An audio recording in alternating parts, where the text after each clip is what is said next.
Quelles habitudes simples et faciles je peux mettre en place dès demain matin pour me permettre de mieux gérer mon énergie, la cultiver et sans finir ma journée épuisée? Comment démarrer ma journée dans le être et non dans le faire dès que je sors du lit? Comment ramener du mouvement dans mon corps après un épisode de burn-out, d'épuisement ou au contraire si j'ai la flemme? Aujourd'hui, je te partage mes différentes habitudes et pratiques concrètes et efficaces qui m'ont accompagnée et qui m'accompagnent encore aujourd'hui pour rester relié à mon corps en respectant ses besoins, ces habitudes qui ont changé mes journées.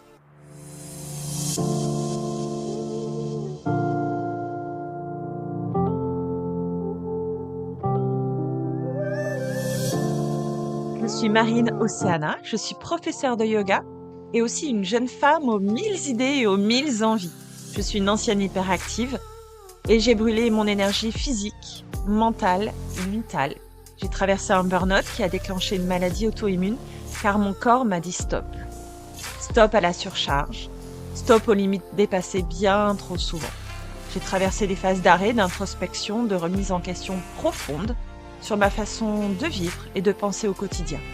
Aujourd'hui, j'ai remonté la pente et surtout j'ai évolué. J'ai revu ma copie, j'ai rencontré mon mental, mon ego et maintenant on avance ensemble vers mon moi, le chemin d'une vie. Je vous partage toutes mes réflexions, mes cheminements, mes ups, mes downs, mes reculs, mes avancées qui pourront vous aider, vous aussi, sur votre propre chemin, où que vous soyez sur celui-ci, et vers votre bien-être. Car finalement, nous vivons tous à des moments différents de nos vies les mêmes questions, les mêmes avancées, les mêmes reculs, échecs et succès. Chaque épisode est ton invitation à vivre l'instant, à ralentir, à prendre une grande inspire, une expire et faire pause. Regarder autour de soi, en soi, et nous écouter. Écouter notre corps, écouter nos émotions, que nous laissons trop souvent sur le bas-côté pour foncer tête baissée sur un chemin que l'on ne prend plus le temps de regarder. Si l'épisode vous plaît, je vous invite à laisser une note et un joli commentaire. Partagez le podcast aux personnes de votre entourage qui pourraient être intéressées ou en avoir besoin. Bonjour à tous, chères auditrices, chers auditeurs. Je me réjouis de vous retrouver aujourd'hui pour un nouvel épisode du podcast Respire et écoute. J'espère que vous allez bien, que vous portez tous bien. On va voir aujourd'hui 10 habitudes et routines concrètes que tu peux mettre en place le matin pour commencer ta journée dans le être et non dans le faire et non foncer tête baissée dans ta journée et finir épuisé le soir. Avant ça, je te rappelle que nous sommes toujours dans le tarif Early Bird pour bénéficier d'un tarif préférentiel pour que tu m'accompagnes en mars 2025 prochain au Maroc dans un trek dans le désert marocain. 880 € jusqu'à demain soir, le 30 septembre 2024 minuit, pour bénéficier du tarif exceptionnel de 880 € exceptionnel parce qu'on part 8 jours, 3 nuits, 3 nuits dans un riad à Marrakech en demi-pension et 5 nuits en pension complète à la Belle Étoile, tous ensemble avec les nomades qui nous accompagnent, les dromadaires, la caravane. Donc on va marcher tous les jours, découvrir des paysages extraordinaires. On va pratiquer 2 fois par jour, au lever du soleil, au coucher du soleil, plus ou moins, hein. Je vais pas vous réveiller à 5 heures du matin, mais ça va être extraordinaire. Ça va être, une plongée dans l'immensité, dans le grand tout. Tu auras bien évidemment des moments off pour toi, juste avec toi pour profiter et c'est souvent dans des voyages et des moments comme cela qu'il y a des grandes portes en nous qui s'ouvrent, qu'on comprend beaucoup de choses, qu'on se relie à soi, qu'on se découvre et qu'on enlève des couches d'oignons et qu'on se découvre réellement qui on est. Donc j'ai hâte de partir avec toi. Sans plus tarder, on démarre l'épisode avec 10 routines, 10 habitudes que tu peux mettre en place le matin pour être lié à toi et préserver ton énergie. Donc la première, c'est démarrer avec des gratitudes. Ce que je fais dès que j'ouvre les yeux, donc maintenant c'est vraiment devenu un automatisme pour moi. Avant, j'avais plus des affirmations positives. Maintenant, je suis réellement dans la gratitude de pouvoir me réveiller, de pouvoir respirer, de pouvoir bouger. Ça peut sembler très naïf, très simplé, mais revenir à la base, à la simplicité, permet réellement nous connecter au grand tout. La gratitude, c'est pas remercier d'avoir une belle voiture, d'avoir une belle maison. Ça, ce sont des signes extérieurs de réussite. Le bonheur vient de l'intérieur. La gratitude vient de l'intérieur et surtout, elle se pose sur des choses simples de la vie. Si ça te parle un peu plus, tu peux te relier à de l'amour, au pardon, à la joie, à ce que tu ressens en pensant à ta famille, à tes amis, à ton amoureux, à ton amoureuse. Moi, personnellement, je me relie surtout à mon cœur, à mon organe physique et j'observe de quelle couleur il est. J'observe comment il bat et l'énergie qui circule en moi. Tu le sais que j'ai eu un épisode de burn-out récemment et mon cœur, je le visualisais tout rabougri, tout terne et tout noir. Donc maintenant, c'est vraiment un indice pour moi de savoir comment je vais, comment est mon énergie, comment est ma force, comment est ma joie. Je me connecte à mon cœur, tout simplement. Donc, prends ce qu'il y a à prendre pour toi dans cette première habitude. Si tu veux juste te dire, «Je suis en joie de pouvoir me réveiller le matin et d'aller voir mes enfants», c'est OK. La gratitude et ce qui vient dans ton cœur, ce que tu vas te dire dans ta tête, ça viendra de ton cœur. Tu vas le trouver de toi-même. La deuxième habitude que j'ai mis en place, c'est réveiller ma lymphe, ramener du mouvement dans mon corps. Donc ça, tu peux le faire dans ton lit en ramenant tes genoux à la poitrine, en frottant tes jambes, frottant tes bras. Réveiller la lymphe, c'est le liquide qu'on a dans le corps qui transporte toutes les toxines pour les éliminer. Et la lymphe, elle circule si on bouge. Donc c'est pour ça que c'est important de ramener du mouvement. Tu peux aussi le faire en te levant de ton lit, en t'étirant vers le ciel, ou en prenant un tapis de yoga, en faisant quelques fentes, quelques mouvements. Mais voilà, ça peut être des mouvements tout légers, frotter ta peau, tapoter ta peau, la poitrine, les aisselles, l'arrière des genoux. Tu peux aussi faire du brossage à sec, hein. Ça, on l'a vu également dans une vidéo. Voilà, c'est important de réactiver la circulation de l'énergie et de la lymphe. Troisième habitude que j'ai mis en place et que tu peux mettre en place, c'est boire un grand verre d'eau à température ambiante le matin à jeun. Pourquoi faire ça? Pour trois raisons concrètes principales. Te réhydrater déjà, réhydrater ta peau, ton cerveau, ton corps. On est fait à 60% d'eau. Et après 6, 7, 8 heures de sommeil, ton corps est déshydraté. C'est très important de boire un grand verre d'eau pour également éliminer les toxines et les acides qui se sont accumulés dans la nuit dans ton corps. Ça va agir avec la lymphe que tu as réveillée et pouvoir mieux, plus facilement et plus rapidement éliminer les toxines. Donc ça va également réveiller ton système digestif. Troisième action, habitude, routine concrète que tu peux mettre en place, c'est respirer le matin. Prendre un temps pour respirer. Donc tout simplement, tu t'assois, main sur les genoux, et tu observes comment est ta respiration. Uniquement par le nez. 4 temps d'inspire, 4 temps d'expire. Donc le matin, ces cycles seront peut-être difficiles et délicats à mettre en place. Il faudra peut-être plusieurs cycles d'inspire et d'expire pour parvenir à un cycle facile et complet. Et ça, c'est un signe très important pour toi. C'est une connexion très importante avec toi dès le matin. Si tu respires mal ou si le mental est très actif dès le matin, eh bien, ça veut dire qu'il va falloir y passer un peu plus de temps, ralentir, peut-être diminuer le café ou ramener du mouvement, passer plus de temps avec toi le matin. Donc moi, le matin, je respire.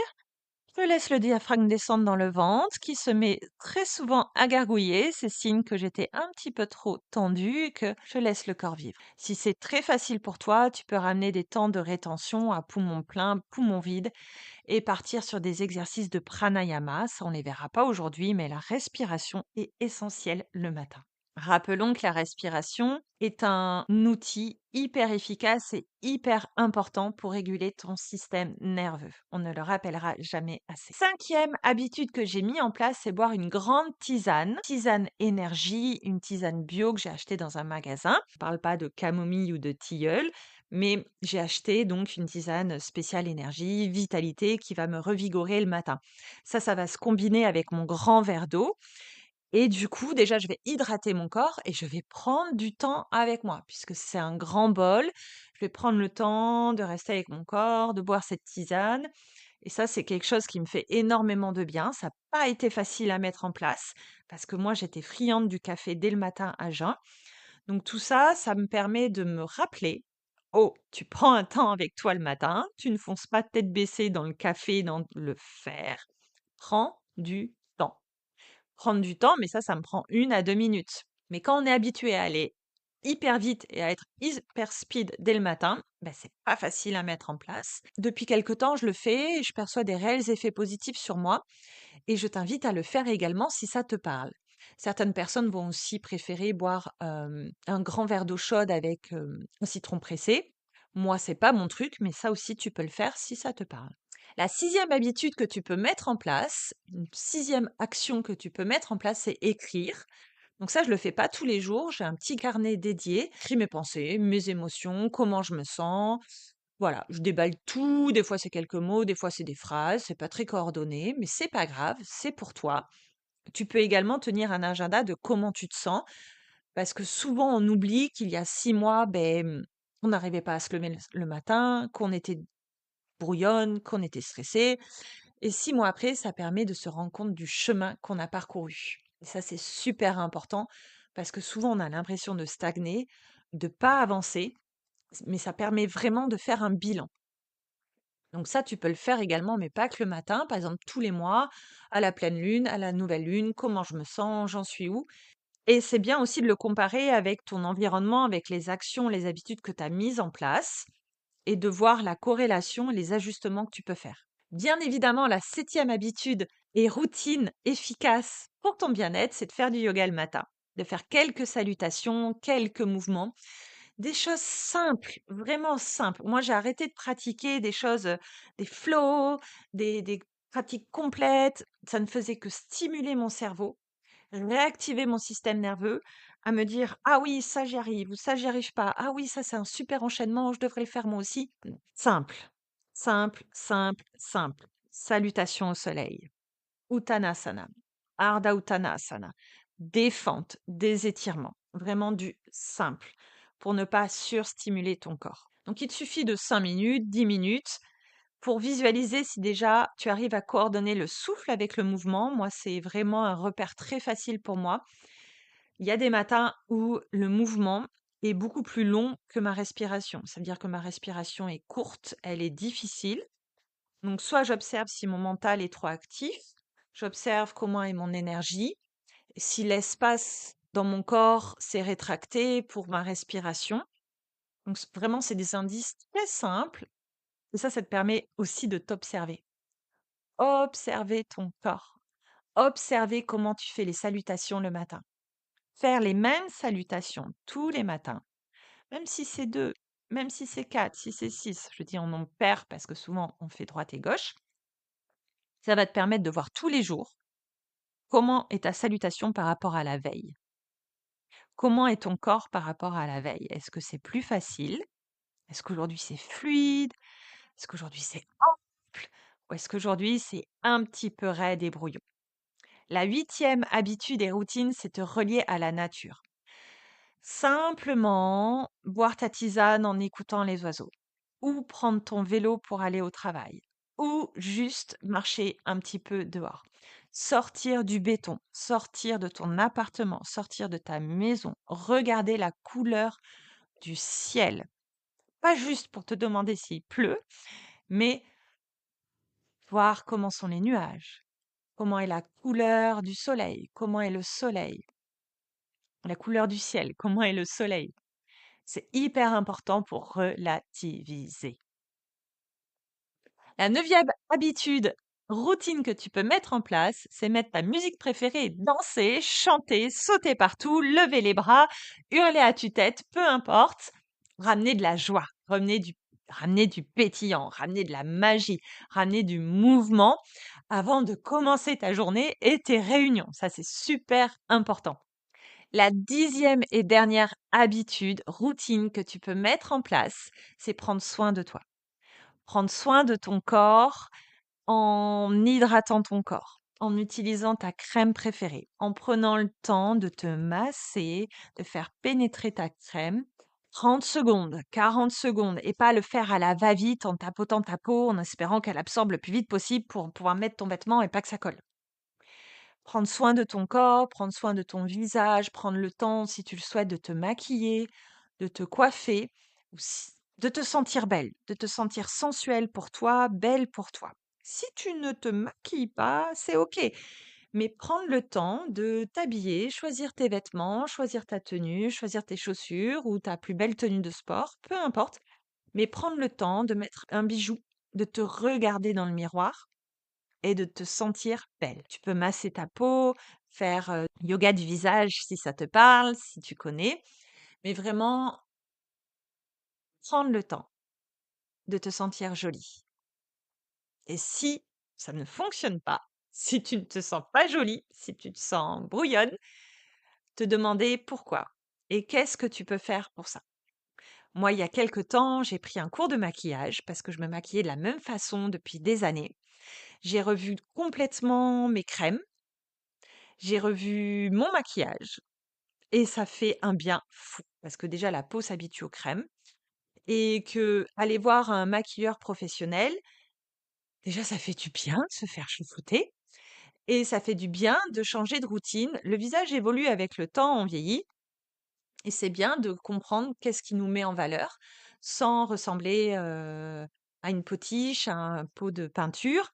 Mais, si tu veux pas te maquiller, juste revoir ta coiffure, va voir un visagiste, un coiffeur. Prends le temps de te sentir jolie. Voilà, je t'ai partagé mes 10 habitudes. Je ne fais pas les 10 tous les jours. Il y en a qui vont te parler, il y en a qui vont pas te parler. Mais vraiment, prends le temps d'explorer chacune, de prendre le temps de tester pendant quelques temps. Les effets ne vont pas apparaître du jour au lendemain. Crois-moi, ça a été dur pour moi de pas prendre un café direct le matin. Je prends mon grand verre d'eau, je prends ma tisane, je vais respirer, je vais faire des mouvements et après je prends mon café. Et ça change considérablement mon quotidien. Pourquoi? Parce que je vais réagir différemment pendant la journée aux stimuli, aux moments de pression et à comment je réagis par rapport à l'extérieur. Mon comportement va être bien plus apaisé. Bien sûr, je peux avoir des flambées de stress ou de pression, mais mes réactions par rapport à l'extérieur vont être bien plus apaisées, bien plus douces. Et je vais beaucoup plus relativiser et appréhender les choses de manière bien plus fluide et bien plus calme. Je serais ravie que tu partages avec moi quelle habitude te parle le plus, quelle habitude tu vas mettre en place dès demain matin. Tu partages avec moi tes résultats et tes avancées. Je te rappelle que tu peux retrouver tous mes contenus gratuits sur Instagram et sur YouTube, toutes les vidéos de pratique. Je te souhaite une belle pratique, une des belles nouvelles routines et je te dis à très vite.